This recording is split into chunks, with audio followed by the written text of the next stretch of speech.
Hi guys, Mrs. Waters and Mr. Wells here.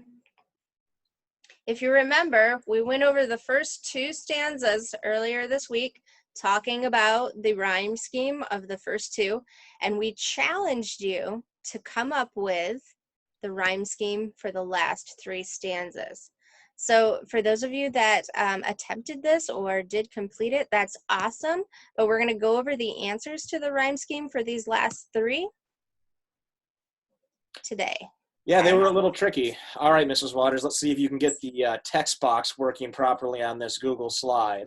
All right, Yeah, it's a guys. little temperamental. So I'm just going to look at that third stanza, and I'm really just focusing on the last words. All right, I know we read it on Monday, so I'm just going to focus on the last word. So I'm looking at wide, chair, dial, and hair. When I look at the word wide, and I go back to the stanzas above, none of the other end words rhyme with wide. So we started it off with F. That was the next letter in the alphabet because we ended with D. All right. The following word is chair. None of those rhymed with any of them. So the next letter in the alphabet, everybody, is, that's right, it's G. Okay. And then dial. Okay. There again, I went back up, saw that it didn't rhyme with anything, so we're going to have to label that with an H. So if you notice, like the pattern, there's really not one. However, hair and chair do rhyme, so I got to label that with the letter G. Excellent. So if we go on to the next stanza, we're doing really well here. We're going to take a look at tubes, and we're just going to do a quick sweep up through here and just make sure nothing else rhymed with tubes. And looking at this, I'm seeing that nothing else rhymed with tubes. Even though true is very, very close, it's still not rhyming with tubes. Tubes and true would not rhyme. So we wouldn't actually want to assign that with a B. That might trick some of you. Mm-hmm. So we're going to come all the way back down here, and we're going to assign it the next letter in the alphabet. Now we've done E, F, G, H. We have not done I yet. So I'm going to go ahead and give us a new text box. And I'm going to assign that first one with an I. And it's just easier for me to do it over here on this side. So there's an I. And it's faced to a TV screen.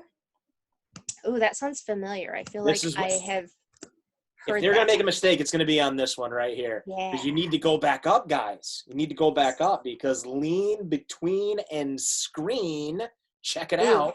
Yeah, there's lean in between. Those were D's.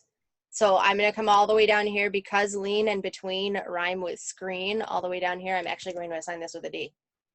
So I had a lot of students get that wrong last year because they forgot to look up. You get in such a groove of nothing else rhyming that you forget that there's words that rhyme all the way up there. Now, two knobs sing vert and horiz. Horiz does not, to my knowledge, rhyme with anything we've read so far. So we're going to give it a new letter. We've done E, F, G, H, I.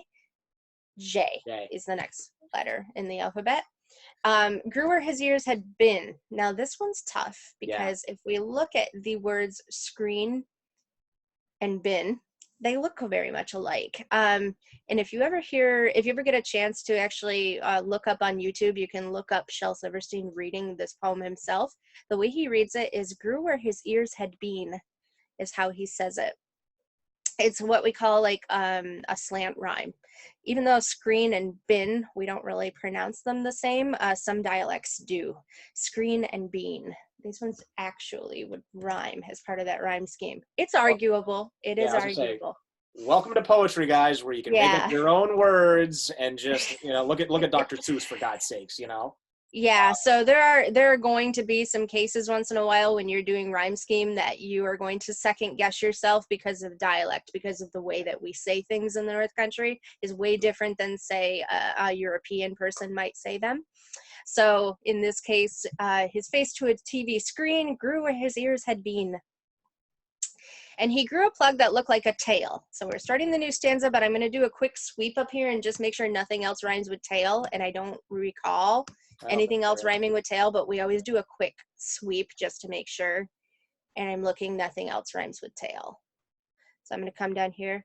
We've done E, F, G, H, I, J, and we've not done a K yet. So I'm going to give that one a K, because tail does not rhyme with anything else. and it's being very, very temperamental and does not want to go where I want it to go. You But gotta love technology, Miss, as well. I know. I mean, if it doesn't work for you, you know, I just say just burn your Chromebook or laptop. Just get rid of it. Throw it away. Do that. All right. I'm going to make the K, and then I'll try moving it afterwards. So there we go. That makes more sense. So there's our K. And then we plugged in Little Jim. Was there anything else that we can recall that ever rhymed with Jim? I don't think so. If we do a sweep through, you will find that nothing else rhymes with Jim at the end of any line. So H-I-J-K-L. And instead of him watching TV, do we have any other words on here that rhyme with TV?